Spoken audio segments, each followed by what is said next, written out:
Hearthside Heartbeats by Win Valentine. Copyright C. 2024 by Win Valentine. All rights reserved. No part of this publication may be reproduced, stored, or transmitted in any form by any means, electronic, mechanical, photocopying, recording, scanning, or otherwise without written permission from the publisher. It is illegal to copy this book, post it to a website, or distribute it by any other means without permission. This novel is entirely a work of fiction. The names, characters, and incidents portrayed in it are the work of the author's imagination. Any resemblance to actual persons, living or dead, events or localities is entirely coincidental. Win Valentine asserts the moral right to be identified as the author of this work. Designations used by companies to distinguish their products are often claimed as trademarks. All brand names and product names used in this book and on its cover are trade names, service marks, trademarks, and registered trademarks of their respective owners. The publishers in the book are not associated with any product or vendor mentioned in this book. None of the companies referenced within the book have endorsed the book. Book cover by Dana Sacco. Audiobook by 11 Labs. Homecoming Hiccups.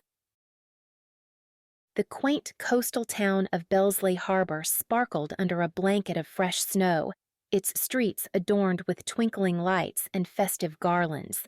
As Leo Juniper's sleek city car wound its way through the narrow lanes, he couldn't help but gape at the scene before him. It was like driving straight into a snow globe, complete with gingerbread-style shop fronts and lampposts wrapped in red and green ribbons. Leo glanced at his watch, frowning. 2 in the afternoon, and it looks like the whole town's still napping, he muttered, tapping his fingers on the steering wheel. Just then, a group of carolers in Victorian-style costumes meandered across the street, their voices raised in a cheerful rendition of "Deck the Halls." Leo slammed on the brakes, his tires skidding slightly on the snowy road. "For crying out loud!" he exclaimed, throwing his hands up in exasperation. "Haven't these people heard of crosswalks? Or, I don't know, looking both ways?" The carolers, oblivious to Leo's frustration, waved merrily as they passed. One particularly jovial man in a top hat even tipped his headgear at Leo, who forced a tight smile in return. "Proper traffic management," Leo grumbled, easing off the brake. "First item on the to-do list." He navigated the rest of the way without incident, finally pulling up in front of a cozy-looking storefront. The sign above the door read, "Juniper's Hearth," in faded gold lettering with a whimsical wreath painted around it. Leo killed the engine and sat for a moment, his hands still gripping the wheel. He took a deep breath, squaring his shoulders as if preparing for battle. "All right, Juniper," he said to himself. "You've handled Michelin star kitchens. You can handle a small-town bakery." As he pushed open the heavy wooden door, a wave of warm, sweet-scented air enveloped him. The aroma of cinnamon and vanilla was so potent he could almost taste it, bringing back a flood of childhood memories he quickly shoved aside. The interior of Juniper's Hearth was a far cry from the sleek, modern establishments Leo was used to. Mismatched tables and chairs were scattered around the room, each adorned with a tiny Christmas tree or a jar of pine cones and fairy lights. The counter was well worn, its wood darkened with age and use. In one corner, a group of elderly ladies chatted over steaming mugs, while a young couple shared a slice of pie by the frost-covered window.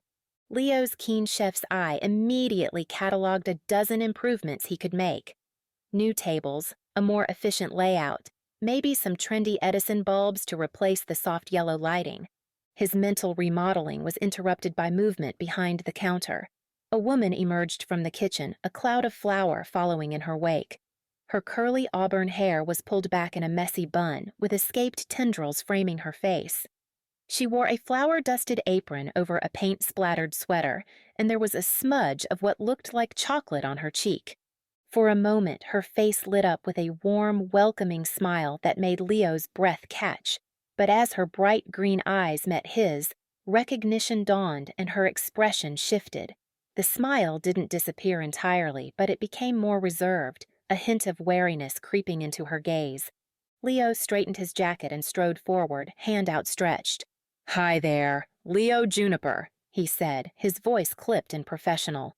"You must be Clara Reynolds. My grandmother mentioned you've been helping out." Clara wiped her hand on her apron before grasping Leo's in a handshake that was surprisingly firm. "That's right," she replied, her tone friendly but guarded. "Nana Juniper's been teaching me some of her secrets." She paused, then added with a touch of defiance, "Though I think she's still holding out on the Christmas pudding recipe." Leo's lips twitched in what might have been amusement, but he quickly schooled his features. "Well, I appreciate you stepping in. I'm sure it hasn't been easy, especially during the holiday rush." Clara's shoulders tensed slightly at his tone. "Oh, it's no trouble. Everyone in Bellsleigh Harbor looks out for each other. It's what we do." "Right, of course." Leo nodded, his gaze sweeping over the bakery once more. "Well, I'm here now, so you can get back to whatever it is you usually do. I'll take it from here." Clara's eyebrows shot up. "Excuse me?" Leo, already moving behind the counter, paused. "I'm sorry, I thought Nana explained. I'm here to run the bakery while she recovers. You know, streamline operations, bring things up to code. No offense, but this place could use a bit of modernizing." The tension in Clara's shoulders spread to her jaw. "Modernizing," she repeated flatly. "And what exactly needs modernizing about Juniper's hearth?" Leo, oblivious to the dangerous glint in Clara's eye, launched into his assessment. "Well, for starters, the layout is inefficient. We could fit at least 4 more tables if we rearranged. And the menu? Far too complicated. We need to streamline, focus on high-profit items. Oh, and the decor." He gestured vaguely at the cozy, mismatched furnishings. "It's a bit cluttered, don't you think? A cleaner, more minimalist approach would really open up the space." With each word, Clara's expression grew stonier. When Leo finally paused for breath, she crossed her arms, fixing him with a look that could have frozen the bay outside. "Mr. Juniper," she said, her voice deceptively calm. "Juniper's Hearth has been a cornerstone of this community for over 50 years. People come here not just for the baked goods, but for the atmosphere, the tradition. It's not about efficiency or profit margins. It's about making people feel at home." Leo blinked, taken aback by her vehemence. "I understand that," he said, though his tone suggested he didn't, not really. "But times change. If we want to keep the bakery viable—" "Viable?" Clara interrupted, her voice rising slightly. "Juniper's Hearth isn't just viable, it's thriving. And it's not because of minimalist decor or streamlined menus. It's because of heart. Something I'm not sure you understand." Leo's eyes darted to the ancient cash register perched on the counter, its brass finish dulled with age. He couldn't help but wince at the sight of it. "Please tell me that's just for show," he said, gesturing towards the antique. Clara's polite smile tightened, her fingers gripping the edge of the counter. "That cash register has been here since my grandmother's time," she replied, a hint of defensiveness creeping into her voice. "It works perfectly fine." "Fine isn't good enough," Leo countered, already pulling out his tablet. "Look, I can show you some state-of-the-art POS systems that would streamline everything. We could track inventory, analyze sales trends, even set up an online ordering system." As Leo swiped through sleek images of modern equipment, Clara's expression grew increasingly strained. She opened her mouth to protest, but Leo was already moving, slipping behind the counter with the confidence of someone who believed he belonged there. "Now, let's talk about this layout," he said, gesturing broadly. "If we move the display case to this wall and shift the prep area, we could easily double our workspace efficiency." Clara followed him, her protests becoming more vocal with each suggestion. "But the regulars expect to see the pies right when they walk in," she argued, "and Nana Juniper always says the current layout allows for better customer interaction." Leo raised an eyebrow. "Customer interaction doesn't pay the bills, Clara. Efficiency does." Just as Clara was about to retort, a soft thud interrupted their brewing argument.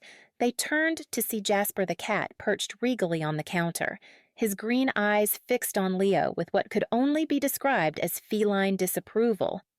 Clara seized the opportunity, scooping Jasper into her arms. The cat settled against her chest, purring contentedly as she stroked his fur. "Jasper's been the bakery's official greeter for years," she said, using the cat as a buffer between herself and Leo. Customers love him. Leo eyed the cat warily. I'm sure they do, but having animals in a food preparation area is a health code violation waiting to happen. Jasper, as if understanding the slight against him, let out a low, rumbling meow. Clara's arms tightened protectively around him. Look, Leo said, his tone softening slightly as he noticed Clara's distress. He pulled out his tablet again, this time pulling up a series of sleek, modern bakery designs. I'm not trying to completely change the essence of Juniper's hearth, but a few updates could really elevate the whole experience. See? Clean lines, efficient workspaces, a cohesive color scheme. As Leo scrolled through the images, Clara's eyes narrowed. She gently set Jasper down and moved towards the far wall, gesturing to the dozens of framed photographs hanging there. This is the heart of Juniper's hearth, she said firmly. 50 years of memories, of community, of tradition. You can't put a price tag on that. The photos showed the bakery through the decades. Nana Juniper as a young woman cutting the ribbon on opening day. Children pressed against the display case with wide eyes. Town events centered around enormous, elaborately decorated cakes. In every image, the warmth and joy were palpable. Leo opened his mouth to argue further, but the cheerful chime of the door interrupted him. An elderly woman shuffled in, her cane tapping softly against the worn wooden floor. Mrs. Hendricks? Clara exclaimed, her face lighting up with genuine warmth. She hurried around the counter to greet the newcomer. How are you today? How's that hip of yours? As Clara helped Mrs. Hendricks to a seat, chatting amiably about the woman's grandchildren and the unseasonably cold weather, Leo watched with a mixture of admiration and frustration. He couldn't deny the genuine connection between Clara and the customer, but he also couldn't help but calculate the minutes ticking by in what he viewed as an inefficient interaction. Mrs. Hendricks settled in with her usual order, a slice of apple pie and a cup of chamomile tea, which Clara prepared with practiced ease. As she worked, she continued to chat, asking about Mrs. Hendricks' bridge club and promising to have a fresh batch of snickerdoodles ready for their next meeting. When Mrs. Hendricks finally left, waving goodbye with a contented smile, Clara turned back to Leo. The warmth she'd shown the elderly customer faded, replaced by a look of determination. That, she said, gesturing towards the door, is what Juniper's hearth is about. Not efficiency or profit margins, but connections. Community. Leo crossed his arms, unmoved. And how many customers did we lose while you were chatting about Bridge Club? Clara's cheeks flushed with anger.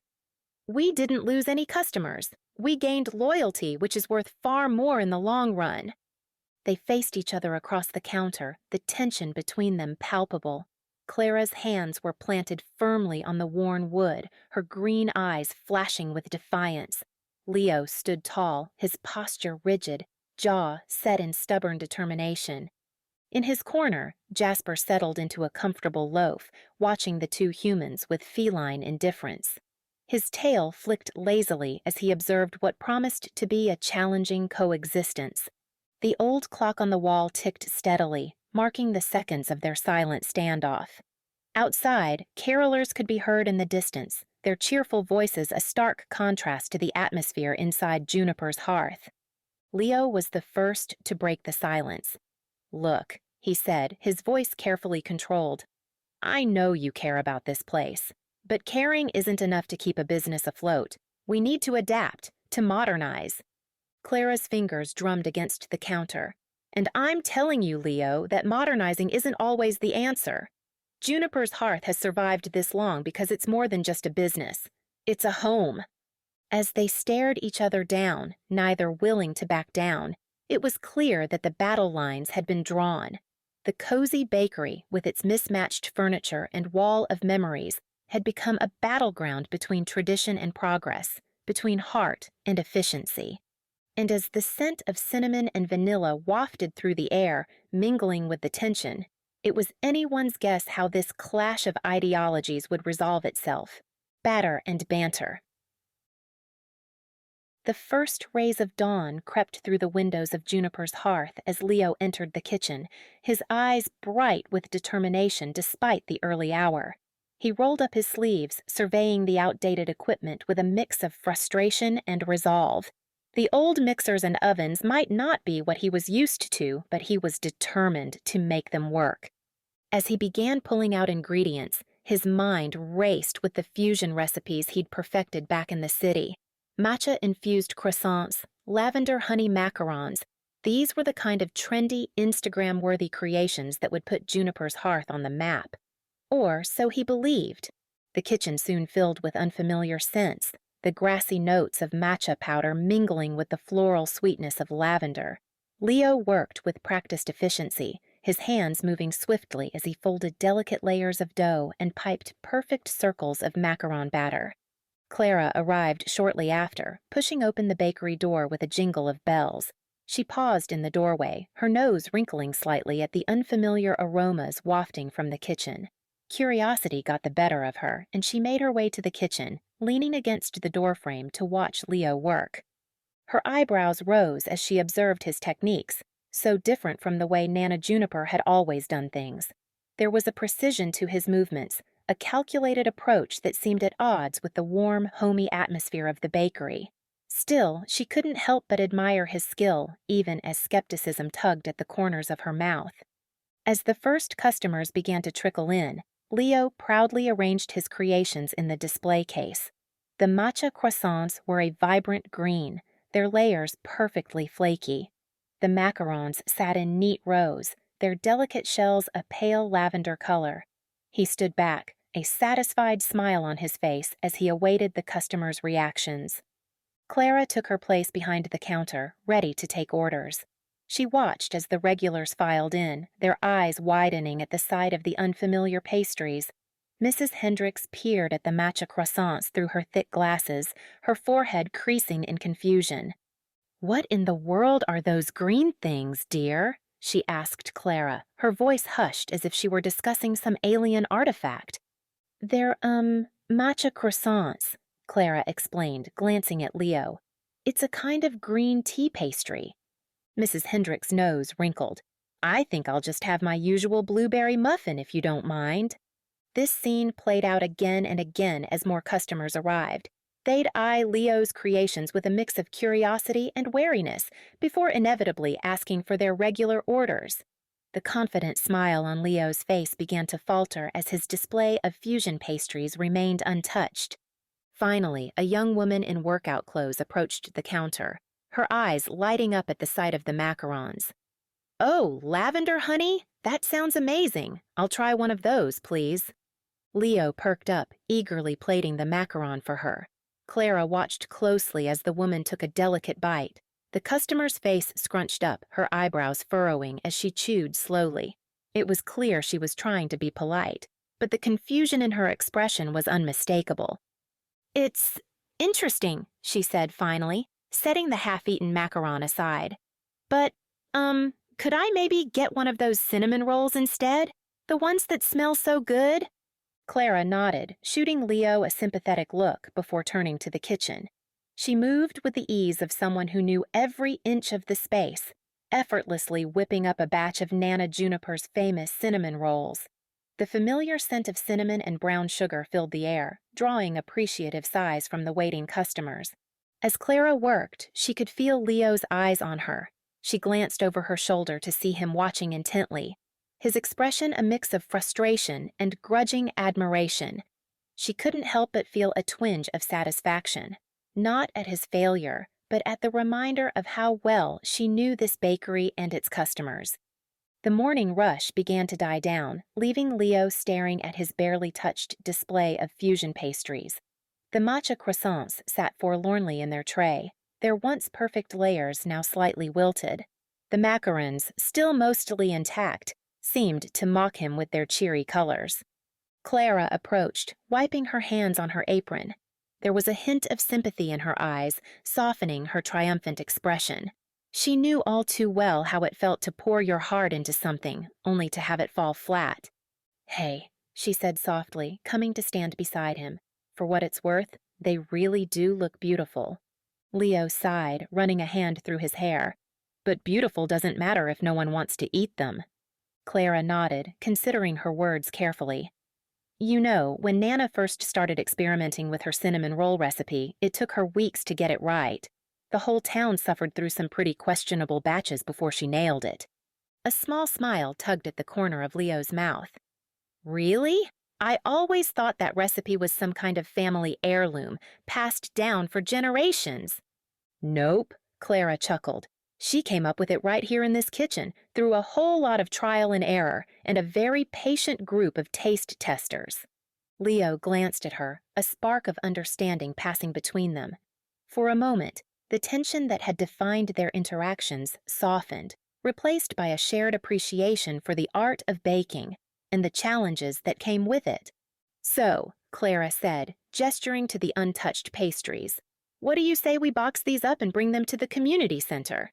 I bet the kids at the after-school program would love to try something new, and then maybe we could talk about finding a middle ground, something that honors tradition but still lets you flex those fancy city chef muscles of yours. Leo hesitated for a moment, his pride warring with practicality. Finally, he nodded, a rueful smile spreading across his face. All right, you win. But I'm not giving up on modernizing completely. This place has potential, Clara. We just need to find the right balance. As the morning rush subsided, Leo and Clara found themselves in a dance of awkward cooperation, cleaning up the bakery in a silence punctuated only by the clink of dishes and the soft swish of the broom. The tension between them had shifted, no longer crackling with hostility, but instead humming with a cautious curiosity. Leo's gaze kept drifting to the untouched display of his fusion pastries, a reminder of his misstep. He sighed, running a hand through his hair as he began to box them up. I guess I should have known better than to mess with tradition on day one, he muttered, more to himself than to Clara.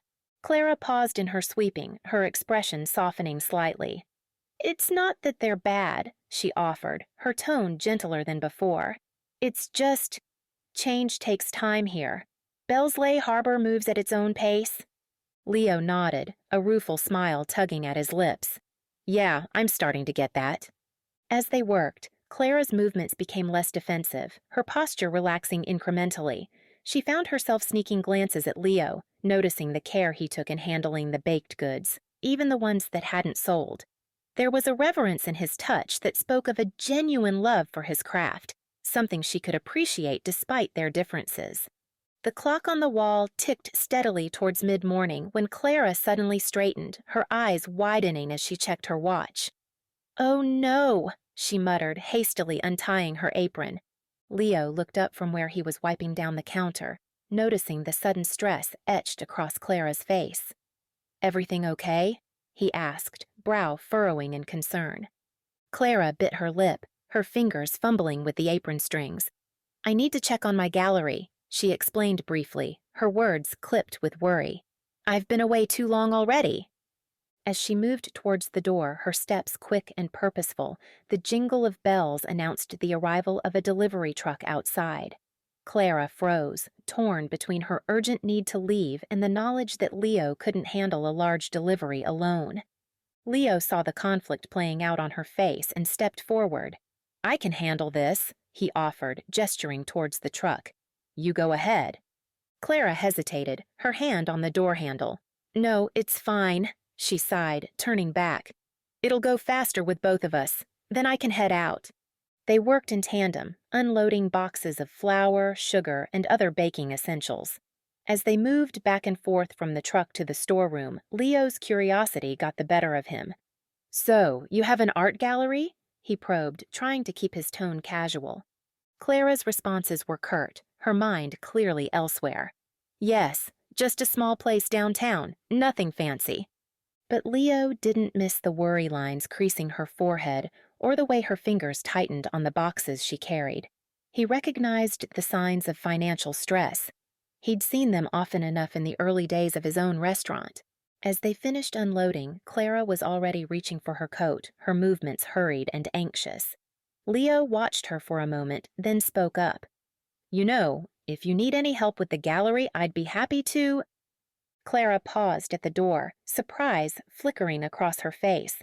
For a brief moment, Leo thought he saw a glimmer of vulnerability in her eyes, a crack in her defensive armor, but it vanished as quickly as it had appeared, replaced by a firm resolve. "Thanks, but I've got it under control," she said, her tone leaving no room for argument. And with that, she was gone, the bell above the door jingling in her wake. Leo found himself standing alone in the bakery, surrounded by unsold pastries and a growing understanding of the challenges he faced. He glanced around, taking in the worn but well-loved equipment, the faded recipe cards pinned to the bulletin board, the lingering scent of cinnamon and warmth that seemed to permeate every corner. This place, he realized, was more than just a bakery. It was a piece of Bellsleigh Harbor's heart, a testament to tradition and community. And Clara, with her fierce protectiveness and deep roots in the town, was very much a part of that. Leo sighed, running a hand through his hair as he surveyed the kitchen. His grand plans for modernization suddenly seemed overly ambitious, even arrogant. But he wasn't ready to give up entirely.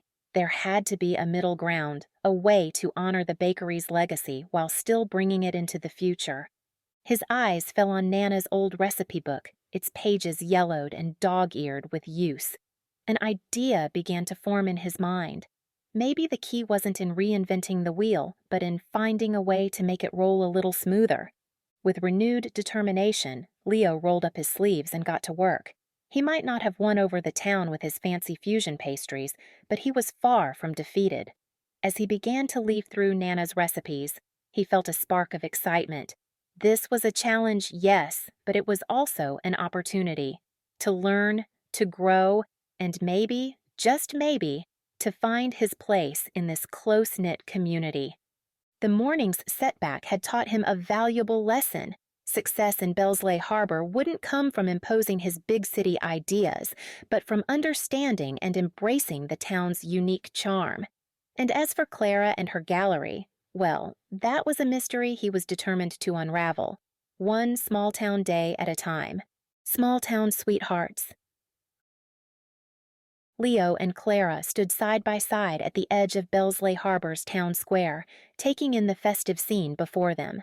The annual Christmas festival was in full swing, transforming the quaint coastal town into a winter wonderland. Colorful lights twinkled in the trees, casting a warm glow over the bustling crowd. The air was filled with the enticing scents of roasted chestnuts and mulled cider, mingling with the salty sea breeze. A group of children dashed past them, their laughter ringing out as they raced towards the ice rink.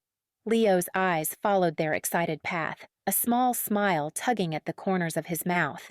Clara glanced sideways, noticing the softening of his expression. It was a subtle change, but it caught her attention, a crack in the polished city slicker facade he usually wore. Without a word, they began to walk together, their steps falling into an easy rhythm as they meandered through the festival. They passed booth after booth, each one showcasing the best of Bellsleigh Harbor's local crafts and delicacies. Leo paused at each one, his interest visibly growing as he examined hand-knitted scarves, intricately carved wooden ornaments, and jars of homemade preserves. "I had no idea there was so much creativity here," Leo mused, picking up a delicate glass ornament shaped like a lighthouse. Clara nodded, a hint of pride in her voice. "Bellsleigh Harbor might be small, but we're big on talent. Most of these crafts have been passed down through generations." As they approached the ice rink, the sound of blades scraping against ice and joyful shouts filled the air. Families glided across the frozen surface, some gracefully, others with comical wobbles. Leo and Clara stopped at the rink's edge, watching the scene unfold before them. "Look at their faces," Leo said softly, his eyes tracking a young couple helping their toddler take his first steps on the ice. "They look so happy." Clara smiled, her gaze sweeping across the rink. "The frost-bound arena has been a part of Bellsleigh Harbor's Christmas tradition for over 50 years, she explained. Rowan Wick, who runs it, is the grandson of the original owner. He keeps it going more out of love for the town than for profit." Leo raised an eyebrow. "Really? That's admirable." Just then, a young boy near the rink's edge lost his balance, arms windmilling as he teetered backwards. Without hesitation, both Leo and Clara stepped forward, hands outstretched to catch him. Their fingers brushed as they reached out, sending an unexpected jolt through both of them. Their eyes met for a brief, charged moment before they quickly looked away, a hint of color rising in Clara's cheeks. The boy regained his balance, grinning sheepishly at them before skating off. Leo cleared his throat, suddenly finding the laces of his boots incredibly interesting. They moved away from the rink, finding a quiet spot near a festively decorated railing. The sounds of the festival surrounded them, carolers singing in the distance, the clinking of mugs filled with hot chocolate, and the constant hum of cheerful conversation. Leo leaned against the railing, his posture more relaxed than Clara had seen since his arrival. He turned to her, his expression open and curious. "Clara," he began, his tone genuinely inquisitive rather than challenging. "What is it about this place that means so much to you? I mean, I can see it's charming, but there's more to it for you, isn't there?" Clara was quiet for a moment, gathering her thoughts. She looked out over the festival, taking in the familiar sights and sounds. "It's everything," she said finally. "Bellsleigh Harbor isn't just where I live. It's a part of who I am. My family has been here for generations. Every corner of this town holds a memory." She gestured towards the rink. "I learned to skate there when I was 5. My dad would hold my hands and guide me around the ice." A soft smile played on her lips. "And over there," she pointed to a booth selling intricately decorated cookies. "That's where I had my first kiss, behind Mrs. Holloway's gingerbread stand during the festival when I was 16. Leo listened intently, his eyes never leaving her face. He saw the way her eyes lit up as she spoke, the passion in her voice unmistakable. "But it's not just the memories," Clara continued. "It's the sense of community, the way everyone looks out for each other. When my parents passed away, the whole town rallied around me. They made sure I was never alone, that I had everything I needed." She paused, her voice softening. "That kind of support, it's irreplaceable." Leo nodded slowly, processing her words. He'd never experienced that kind of deep-rooted connection to a place or a community. His life in the city had always been about moving forward, chasing the next big thing. But listening to Clara, he began to understand the appeal of having such strong roots. "I can see why it means so much to you," he said quietly. I mean, in the city, it's different. People come and go. You don't often find that kind of lasting connection." Clara turned to face him, her expression softening slightly. "Is that why you left? To find something more permanent?" Leo shook his head, a rueful smile on his face. "No, I came back for Nana.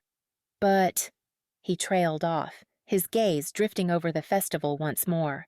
"I'm starting to see that there might be more here than I initially thought." Clara hesitated for a moment, her fingers tracing the intricate patterns on her mug of hot cider. The festive bustle around them seemed to fade into the background as she took a deep breath, ready to share a part of herself she rarely revealed. "Growing up here was like living in a storybook," she began, her voice soft with nostalgia. "Every season brought its own magic, but Christmas was always special." As Clara spoke, her eyes lit up with a warmth that caught Leo off guard. He found himself leaning in, captivated by the way her face came alive with each memory she shared. "We'd spend weeks preparing for the festival," Clara continued, gesturing to the twinkling lights and festive booths around them. "I remember staying up late with my mom, baking dozens of cookies for the annual bake sale. The whole house smelled like cinnamon and vanilla." Leo nodded, a small smile playing on his lips. He could almost smell those cookies, could almost see a young Clara with flour on her nose, giggling as she decorated gingerbread men. "And the tree lighting ceremony," Clara went on, her voice taking on a dreamy quality. "Every year, the whole town would gather in the square. We'd count down together, and when the lights came on, it was like the whole world lit up with hope and joy." As she spoke, Leo found himself seeing Bellsleigh Harbor through new eyes. The quaint traditions he'd initially dismissed as outdated suddenly seemed rich with meaning and connection. Clara's voice softened, a hint of melancholy creeping in. It wasn't always perfect, of course. There were hard times, too, but the town always came together. When my dad got sick, neighbors showed up with casseroles and offers to help. Mrs. Holloway from the gingerbread stand, she'd bring fresh cookies to the hospital every week. Leo listened intently, struck by the depth of community Clara described. It was so different from his experiences in the city, where neighbors often remained strangers despite living mere feet apart. Clara's voice caught slightly as she continued. And then there was Jack. She paused, taking a sip of her cider. Leo noticed the way her fingers tightened around the mug, her knuckles whitening slightly. "We met right here, actually," Clara said, gesturing to a spot near the ice rink. "He was this charming out-of-towner here for the festival. We hit it off immediately. He was so full of big ideas and dreams. I thought he was the one." Leo felt a twinge in his chest, recognizing the pain in Clara's voice. He remained silent, giving her the space to continue. "We were together for 2 years," Clara said, her gaze distant. "I thought we were building a future here. But then he got a job offer in New York. A big opportunity, he said. He asked me to go with him, to leave everything behind." Clara's eyes met Leo's, and he saw the hurt still lingering there. "I couldn't do it. This place, these people, they're a part of me. But Jack, he left, said he couldn't let his dreams die in a small town." Leo nodded slowly, understanding washing over him. "That must have been incredibly difficult," he said softly. Clara gave a small, sad smile. "It was. For a long time, I was angry. At Jack, at the city that took him away. Even at myself for not being able to leave. It made me wary of change, of anything that threatened the stability I'd found here." Leo felt a sudden urge to reach out, to offer some comfort. Instead, he found himself sharing a piece of his own past. "I understand that fear," he said quietly. "When I first moved to the city, I was so focused on proving myself, on making it big. I threw myself into work, convinced that success would fill any void I felt." Clara looked at him curiously, sensing there was more to the story. "It took a while to realize that success doesn't mean much if you don't have anyone to share it with," Leo continued. "I had a corner office and a fancy apartment, but most nights I'd come home to an empty place and take out for one." For a moment, they stood in companionable silence, each lost in their own thoughts. The festive sounds of the Christmas festival swirled around them, a stark contrast to the weight of their shared confessions. Their moment of connection was abruptly interrupted by the appearance of Harold Finch, a member of the town council. His round face was creased with concern as he approached, his eyes darting between Leo and Clara. "Leo, my boy," Harold said, his voice low and urgent. "Might I have a word?" Leo nodded, shooting an apologetic glance at Clara before stepping aside with Harold. Clara watched them, her brow furrowing slightly as she noticed the serious expressions on both men's faces. "I hate to bring this up during the festival," Harold began, his voice barely above a whisper, "but we've had some inquiries about Juniper's hearth." Leo's posture stiffened. "Inquiries?" Harold nodded gravely. "There's a group of outside investors showing interest in the property. They've noticed the bakery's been struggling lately. If things don't improve soon—" He left the sentence hanging, but the implication was clear.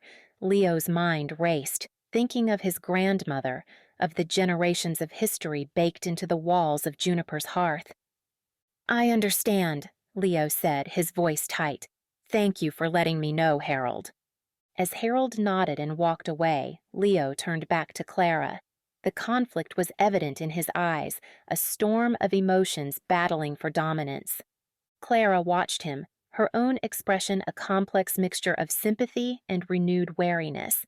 She could see the weight of responsibility settling on Leo's shoulders, could almost feel the tension radiating off him. They stood there in silence, the festive atmosphere around them now feeling oddly discordant with the heaviness of their unspoken thoughts. The twinkling lights and cheerful music seemed to fade into the background as they each grappled with the implications of Harold's words.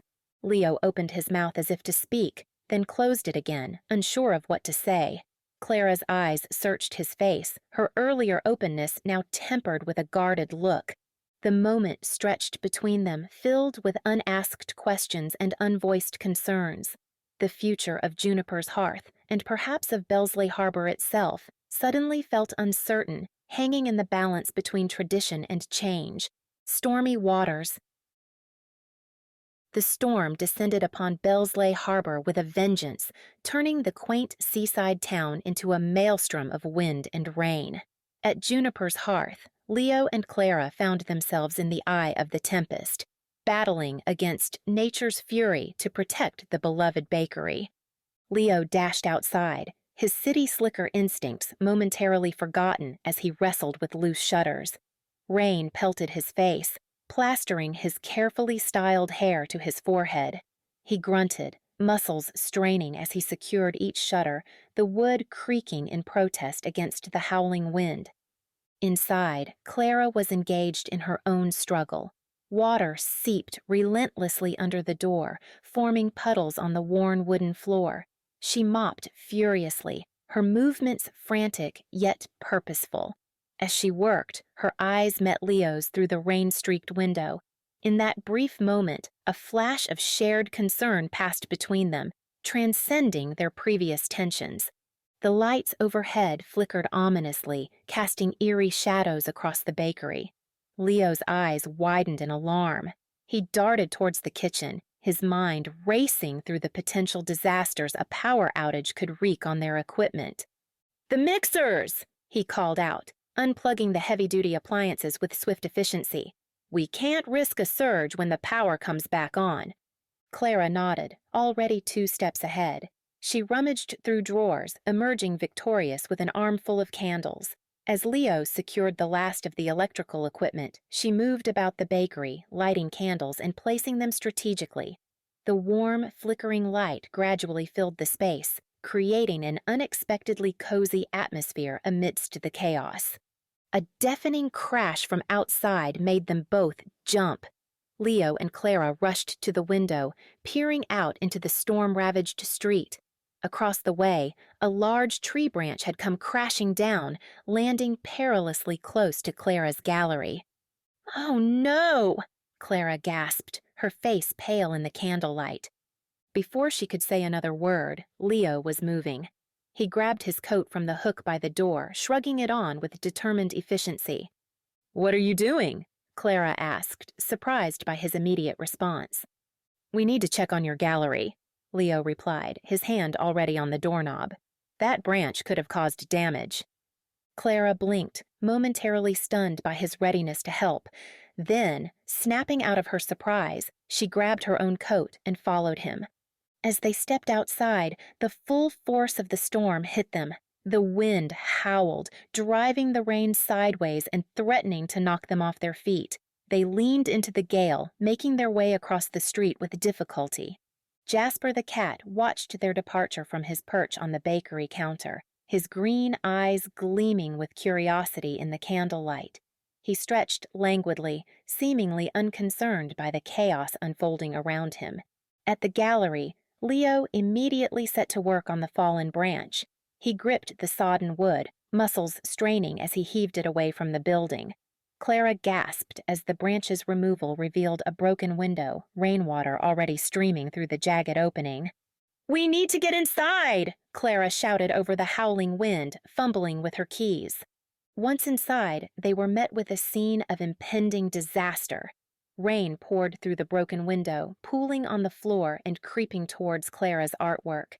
Paintings leaned against walls, sculptures stood on pedestals, all in the path of the encroaching water. Without a word, Leo and Clara sprang into action. They moved with urgent efficiency, their earlier disagreements forgotten in the face of this immediate threat. Leo's height came in handy as he lifted paintings from their hooks, carrying them to higher ground. Clara carefully transported smaller pieces, her artist's hands gentle even in her haste. "Over here," Clara directed, pointing to a storage closet on the far side of the gallery. We can stack them in here for now. Leo nodded, following her lead. They worked in tandem, moving piece after piece to safety.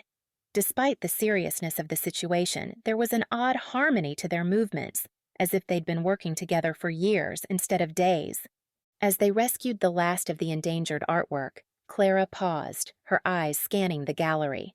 The floor glistened with puddles, but her precious creations were safe. She turned to Leo, a mix of gratitude and something softer in her expression. "Thank you," she said, her voice barely audible above the storm.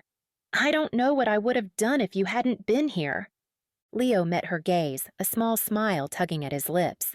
"That's what neighbors do, right?" he replied, echoing her words from days earlier. Clara couldn't help but laugh, the sound bright against the backdrop of the raging storm. For a moment, they stood there, soaked to the bone, but sharing a connection that felt warm and unexpected. The moment was broken by a particularly loud clap of thunder. They both jumped, then chuckled at their shared reaction. "We should probably head back to the bakery," Leo suggested, glancing at the still broken window. "We need to figure out how to cover that up before we leave." Clara nodded, her practical nature reasserting itself. "I think I have some plywood in the back room. We could nail it over the window for now." As they set about this new task, the storm continued to rage outside. But inside the gallery, a different kind of change was brewing. With each nail hammered, each shared glance, the ice between Leo and Clara seemed to thaw just a little more. As Leo and Clara worked to salvage the artwork, the storm's fury continued unabated outside. Rain lashed against the windows, and the wind howled through the broken pane, creating an eerie soundtrack to their efforts. Despite the chaos, a bubble of calm seemed to surround them as they focused on the task at hand. Clara reached for a delicate ceramic vase, her usual grace faltering as her hands trembled. Leo noticed the slight shake and gently intercepted, his fingers brushing against hers as he took the piece. "I've got this one," he said softly, cradling the vase with unexpected care. Clara looked up, her green eyes meeting his hazel ones. For a moment, her carefully constructed walls crumbled, revealing a vulnerability that caught Leo off guard. He saw fear, exhaustion, and a flicker of something else. Gratitude, perhaps. "Thanks," she murmured, her voice barely audible above the storm. They continued working in companionable silence, moving methodically through the gallery. As they placed the last piece in the storage closet, they turned to survey the damage. Water pooled on the floor, and debris from the broken window littered the space. Clara's shoulders slumped at the sight, the weight of the situation finally settling on her.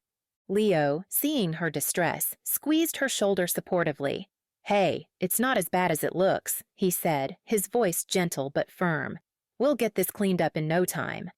Clara nodded, drawing strength from his optimism. "You're right. It's just overwhelming." Leo's mind was already racing, his city-honed efficiency kicking into high gear. "Okay, let's break this down. First, we need to get that window covered properly. Then we can start on the water damage. Do you have a wet-dry vac?" To his surprise, Clara didn't bristle at his take-charge attitude. Instead, she listened intently, her artist's mind already visualizing the process. "There's one in the back room," she said, "and I think I saw some tarps we could use for the window." As they worked late into the night, making temporary repairs and mopping up water, a new dynamic began to emerge between them. Leo's rapid-fire suggestions were met with Clara's practical knowledge of the space and materials at hand. They moved around each other with an ease that belied their short acquaintance, anticipating needs and passing tools without a word. "You know," Clara said as she wrung out a mop, "I hate to admit it, but your organizational skills could really help streamline things around here." Leo looked up from where he was sealing the edges of the tarp over the window, a small smile playing on his lips. "Is that a compliment I hear, Ms. Reynolds?" Clara rolled her eyes, but there was no real annoyance behind it. "Don't let it go to your head, city boy, but yeah, I guess it is." Leo's smile widened. "Well, if we're exchanging compliments, I have to say your artistic eye for detail is pretty impressive. The way you've arranged this gallery, it tells a story. I didn't see it before, but I do now." A faint blush colored Clara's cheeks, visible even in the dim emergency lighting. "Thanks," she said softly. "That means a lot." As they continued working, the conversation flowed more freely. Clara found herself explaining her vision for the gallery, the stories behind some of her favorite pieces. Leo listened attentively, asking questions that showed genuine interest rather than mere politeness. In turn, Leo shared some of his experiences from the city, the challenges and triumphs of running a high-end restaurant. Clara was surprised to find herself fascinated by his tales of culinary innovation and the fast-paced world he came from. The storm raged on outside, but inside the gallery a new warmth was developing. The tension that had characterized their earlier interactions had melted away, replaced by a growing mutual respect and understanding. As they finished up the last of the temporary repairs, both Leo and Clara were exhausted but oddly energized. They stood back, surveying their handiwork with tired but satisfied expressions. "We make a pretty good team," Leo said, running a hand through his disheveled hair. Clara nodded, a small smile playing on her lips. "Yeah, I guess we do." Just then, a familiar meow caught their attention. They turned to see Jasper sauntering into the gallery, looking as unruffled as ever despite the storm. "Jasper!" Clara exclaimed. "How on earth did you get in here?" The cat merely blinked at them, then proceeded to inspect their work with an air of feline superiority. He wound his way between their legs, purring contentedly as if approving their efforts. Leo chuckled. "Looks like we've passed inspection." Clara bent down to scratch Jasper behind the ears. "He always did have a knack for showing up when the work was done," she said, her tone fond and exasperated in equal measure. As they watched Jasper make himself comfortable on a nearby chair, Leo and Clara shared a tired but genuine smile. The storm continued to rage outside, but inside the gallery something had shifted. The barriers between them had begun to crumble, replaced by the foundations of something new and unexpected. Fresh starts and flower. Leo and Clara stood side by side in the gallery, surveying the newly organized space. The storm's aftermath had brought an unexpected collaboration, and now, in the soft morning light, the fruits of their labor were evident. Clara's ceramics gleamed on freshly dusted shelves, arranged with an eye for both aesthetics and practicality. Leo gestured towards his laptop, still perched on a nearby table. "So, what do you think about setting up an online store for your ceramics? It could really expand your reach." Clara hesitated, her fingers tracing the curve of a nearby vase. The idea of change still made her heart race, but after last night, she found herself more open to Leo's suggestions. She took a deep breath and nodded. "Okay, let's give it a shot." Leo's face lit up with surprise and enthusiasm. "Great! We can start with just a few pieces and see how it goes." As they locked up the gallery, Clara's mind wandered to the bakery.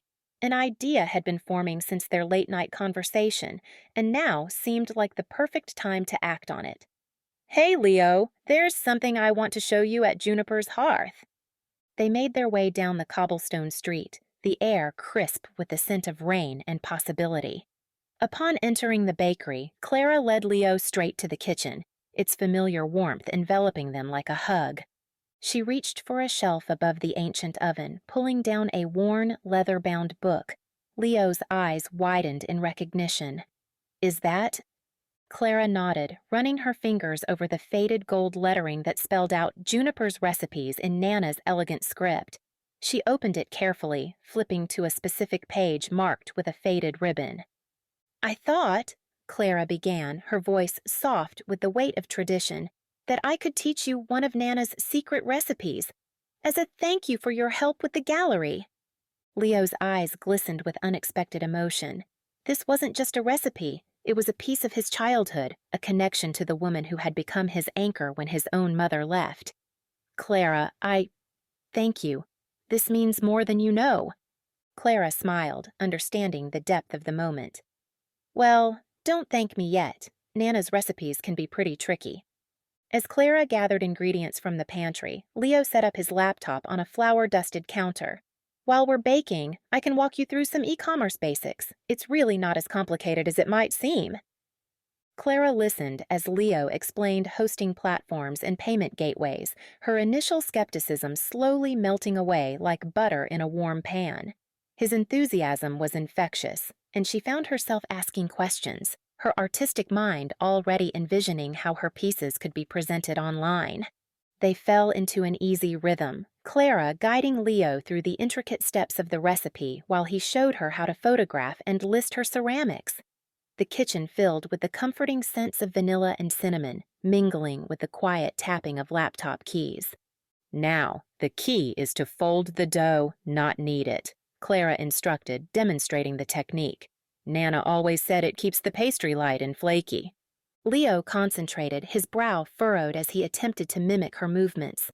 A smudge of flour dusted his cheek, a stark contrast against his dark hair. Without thinking, Clara reached out to brush it away. Their eyes met, and for a moment, the world seemed to pause. The unexpected intimacy of the gesture hung between them, sweet and fragile as spun sugar. Clara cleared her throat, stepping back. So, now we let the dough rise for about an hour. Leo nodded, his voice a little rougher than usual. Perfect timing. We can use that to set up your first product listing. As they waited for the dough, they huddled around the laptop. Clara marveled at how simple Leo made it all seem, his fingers flying over the keys as he set up her store. She found herself leaning in, shoulder brushing against his as she pointed out details she wanted to include in the product descriptions. In a lull between tasks, Leo's gaze drifted to the recipe book, still open on the counter. "You know," he said, his voice soft, "when my mom left, I thought my world was ending. But Nana, she became my rock." Clara turned to him, struck by the vulnerability in his voice. This was a side of Leo she hadn't seen before. Not the confident city chef or the eager modernizer, but a man still carrying the weight of his past. "She would let me help in the kitchen," Leo continued, a small smile playing on his lips. "Said I had the magic touch with the dough. I think she just wanted to keep me busy, keep my mind off things." Clara listened intently, seeing Leo in a new light. "She has a way of knowing exactly what people need, doesn't she?" Leo nodded, his eyes distant with memory. "She taught me that family isn't always about blood. It's about who sticks around, who shows up when you need them." The timer beeped, startling them both. As Leo moved to check on the dough, Clara found herself reflecting on his words. She thought about the town, about the bakery, about the way Leo had shown up to help without hesitation during the storm. As the timer beeped, Leo turned his attention to the oven, leaving Clara lost in thought. She watched him, seeing not just the successful city chef, but a man shaped by loss and resilience. The vulnerability he'd shown stirred something in her, a recognition of shared pain. "I understand," Clara said softly, causing Leo to pause as he reached for the oven mitts, finding solace in something when your heart's been broken. Leo straightened, giving Clara his full attention. She took a deep breath, her fingers absently tracing the rim of a nearby mixing bowl. After my ex left, I threw myself into my art. It was the only thing that made sense when everything else felt like it was falling apart." Clara's voice wavered slightly, but she pressed on. "I'd spend hours at the wheel, shaping clay, letting it take form under my hands. It was like I could mold my pain into something beautiful, you know?" Leo nodded, his expression one of genuine understanding and empathy. "It gives you control when everything else feels out of your hands," he said softly. Clara's eyes met his, a flash of surprise at how perfectly he'd captured the feeling. "Exactly. And each piece I finished felt like a small victory, a step forward." The oven timer chose that moment to ding insistently, startling them both. They jumped slightly, the intensity of the moment broken. A beat passed before they both burst into slightly embarrassed laughter, the tension dissipating like steam from a hot mug. "I guess we should check on those pastries," Leo said, reaching again for the oven mitts. Clara nodded, moving to grab a cooling rack. As Leo carefully removed the tray from the oven, the rich aroma of butter and cinnamon filled the air, wrapping around them like a warm embrace. Oh, wow, Clara breathed, inhaling deeply. They smell just like when Nana makes them. Leo beamed with pride as he set the tray down. Let's hope they taste as good as they smell. Just as they were arranging the golden, flaky pastries on the cooling rack, Leo's phone pinged with a notification. He pulled it from his pocket, his eyebrows rising in surprise. Clara, he said, a grin spreading across his face. You've got your first online order. Clara's eyes widened in disbelief. Already? But we just set it up. They huddled close, shoulders touching as they peered at the phone screen. Clara's eyes skimmed the order details, a surprised smile blooming on her face. It's Mrs. Hendricks from 2 towns over, she said, her voice filled with wonder. She always admired my work at the summer craft fairs, but could never make it to the gallery. Leo's grin widened. See? This is exactly why an online store is perfect for you. You're reaching people who love your work but can't always make it here in person. Clara nodded, a newfound excitement bubbling up inside her. For the first time, she could see the potential of blending her traditional art with modern technology. It wasn't about changing who she was or what she created. It was about sharing her passion with a wider audience. We should box this up right away, Clara said, her eyes sparkling with renewed hope for her gallery's future. They moved around the kitchen with a new energy, gathering packaging materials and selecting the perfect box for Mrs. Hendricks's order. Their movements were more in sync now, a dance of efficiency and shared purpose. Where before there had been tension and misunderstanding, now there was a growing sense of teamwork and mutual respect. As Clara carefully nestled the ceramic piece in tissue paper, Leo prepared a handwritten thank you note to include in the package. They worked side by side, their earlier awkwardness replaced by a comfortable closeness. You know, Leo said as he sealed the box, I think this calls for a celebration. How about we try those pastries? Clara grinned, already reaching for a plate. I thought you'd never ask. They settled at the small table in the corner of the kitchen, the boxed order sitting proudly between them. As they bit into the still warm pastries, twin expressions of delight spread across their faces. Oh my God, Clara mumbled around a mouthful of flaky, buttery goodness. These are amazing. Leo nodded, looking both pleased and slightly surprised. They really are. I can't believe we pulled it off. We make a pretty good team, Clara said softly, meeting Leo's eyes over the table. The moment stretched between them, filled with unspoken understanding and possibility. From his perch on top of the refrigerator, Jasper the cat watched the scene unfold, his tail swishing lazily. If cats could smile, one might have sworn there was a look of feline approval in his green eyes. As they finished their impromptu celebration, Clara's gaze drifted to the laptop still open on the counter, then to the recipe book beside it. She found herself no longer seeing them as symbols of conflicting worlds, but as complementary tools, each with its own value. You know, she said thoughtfully, maybe there's room for both tradition and innovation here, in the gallery and the bakery. Leo's eyes lit up, but he tempered his excitement, not wanting to push too hard. Yeah? Clara nodded slowly. Yeah, I mean, we just proved it, didn't we? We used Nana's recipe to make something delicious and technology to reach a customer we couldn't before. It's about finding the right balance. Leo reached across the table, gently squeezing Clara's hand. That's all I've been trying to say. It's not about erasing the past or changing everything overnight. It's about honoring traditions while exploring new possibilities. Clara squeezed back, a warm smile spreading across her face. I think I'm starting to see that now. As they sat there, hands linked across the table, surrounded by the mingled scents of fresh pastries and clay, it felt like the start of something new, not just for the bakery or the gallery, but for them.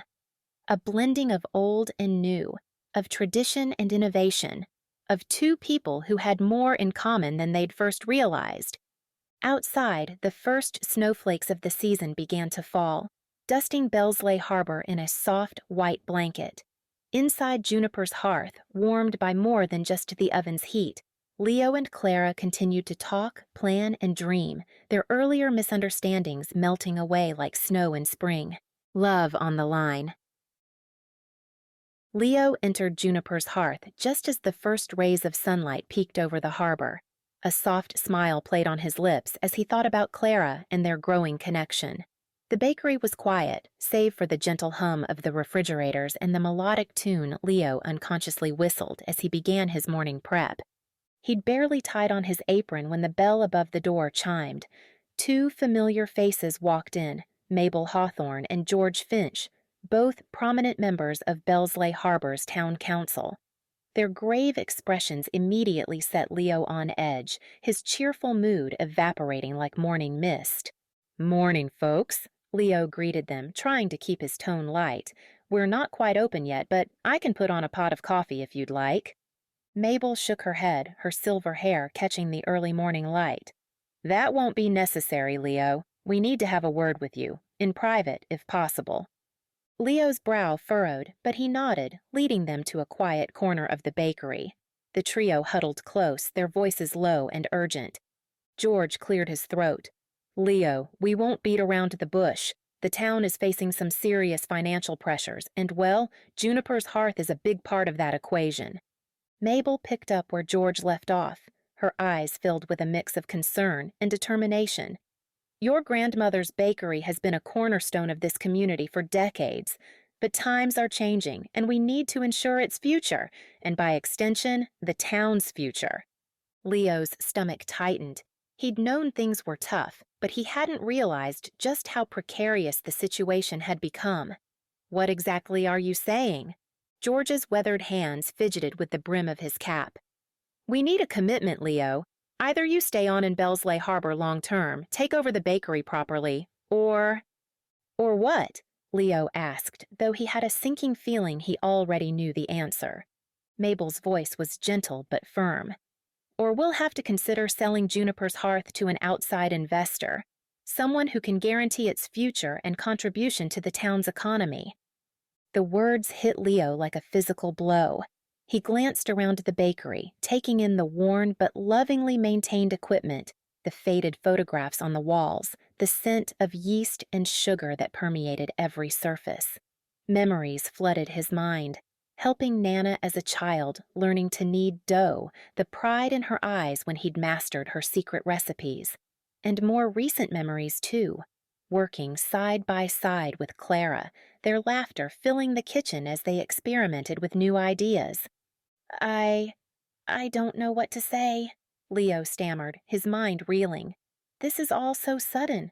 I have a life back in the city, my own restaurant." George nodded sympathetically. "We understand it's a lot to take in, but the reality is Bellsleigh Harbor needs Juniper's hearth, and Juniper's hearth needs someone fully committed to its future."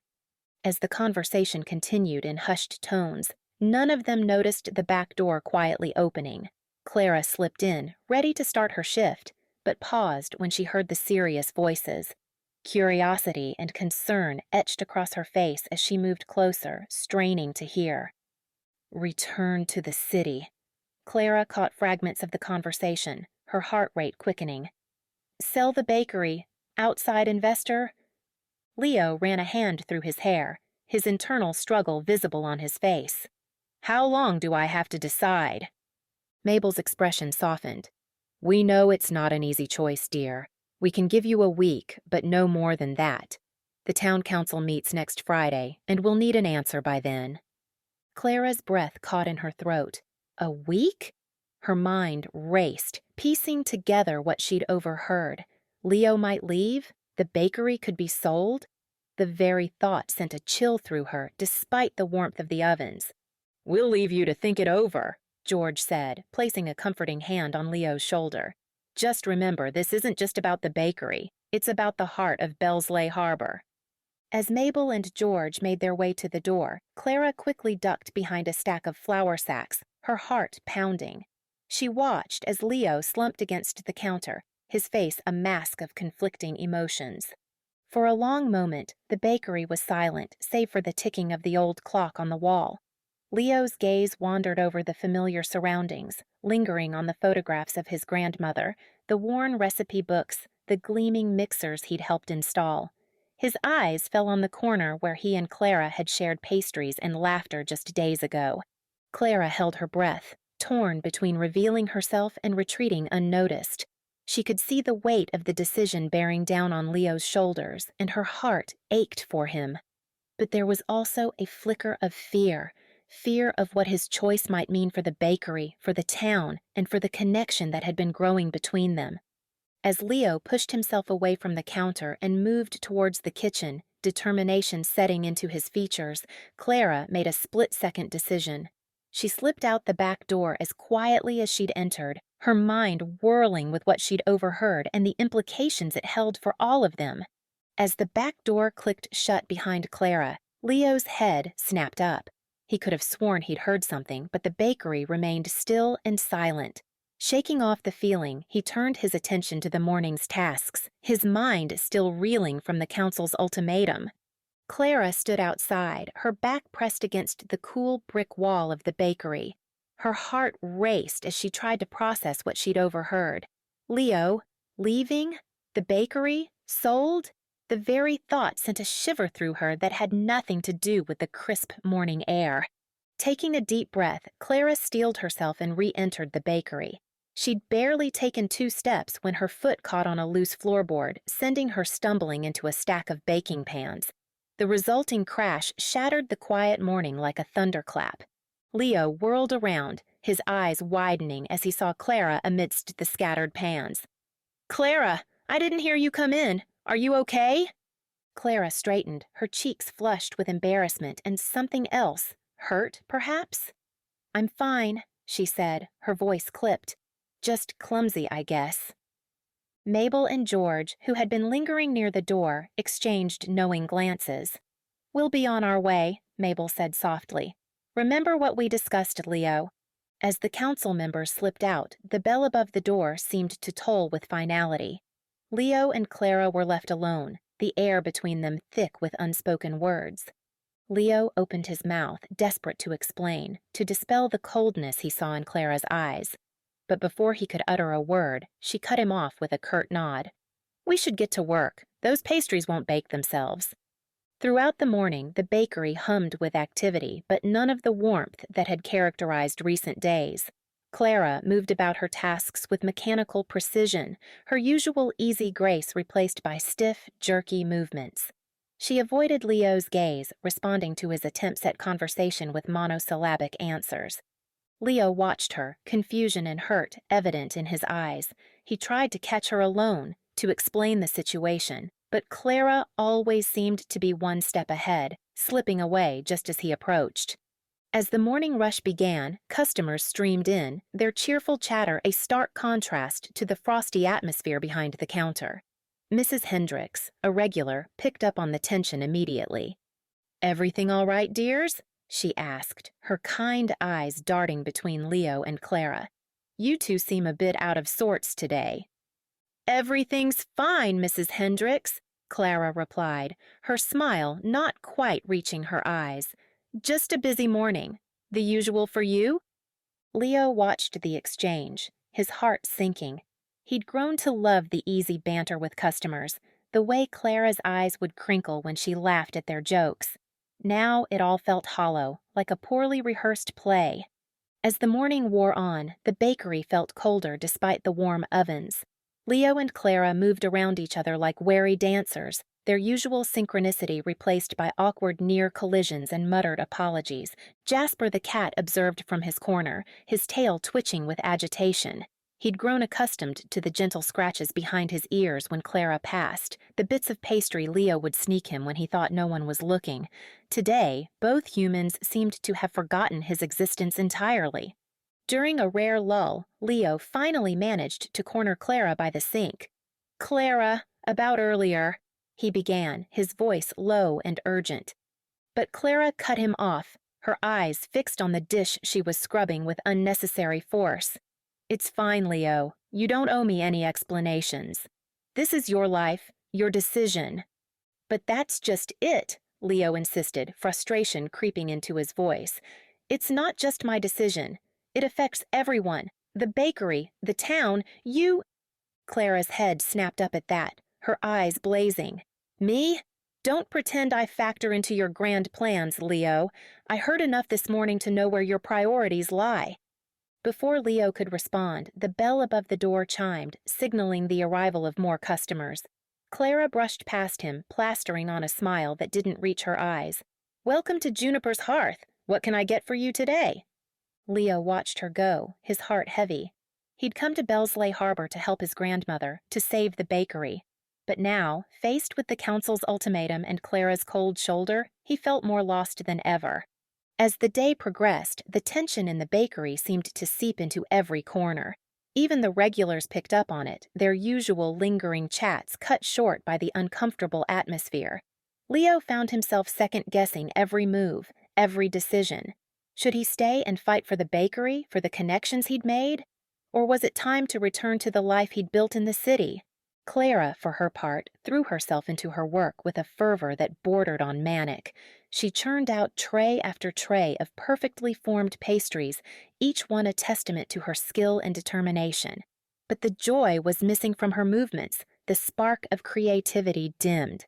As the afternoon sun slanted through the windows, casting long shadows across the bakery floor, Leo and Clara found themselves alone once more. The day's last customer had just left. The bell's cheerful jingle, a stark contrast to the heavy silence that fell in their wake. Leo cleared his throat, determined to break through the icy barrier that had formed between them. "Clara, please, we need to talk about this." Clara paused in her cleaning, her back to Leo. For a moment, it seemed she might ignore him entirely. Then, slowly, she turned to face him. The hurt and betrayal in her eyes was like a physical blow. "What is there to talk about, Leo?" she asked, her voice barely above a whisper. "You're leaving, aren't you? Just like everyone else does." The accusation hung in the air between them, as tangible as the scent of fresh-baked bread. Leo opened his mouth to respond, to deny, to explain. But the words wouldn't come. Instead, he stood there, frozen, as Clara brushed past him and headed for the door. As she reached for the handle, Clara paused, her hand trembling slightly. Without turning back, she spoke, her voice thick with emotion. I thought things might be different this time. I guess I was wrong." With that, she was gone, leaving Leo alone in the bakery that suddenly felt far too big and far too empty. Jasper meowed softly from his corner, as if sensing the weight of the moment. Leo sank onto a nearby stool, his head in his hands. The council's ultimatum, Clara's misunderstanding, the future of the bakery.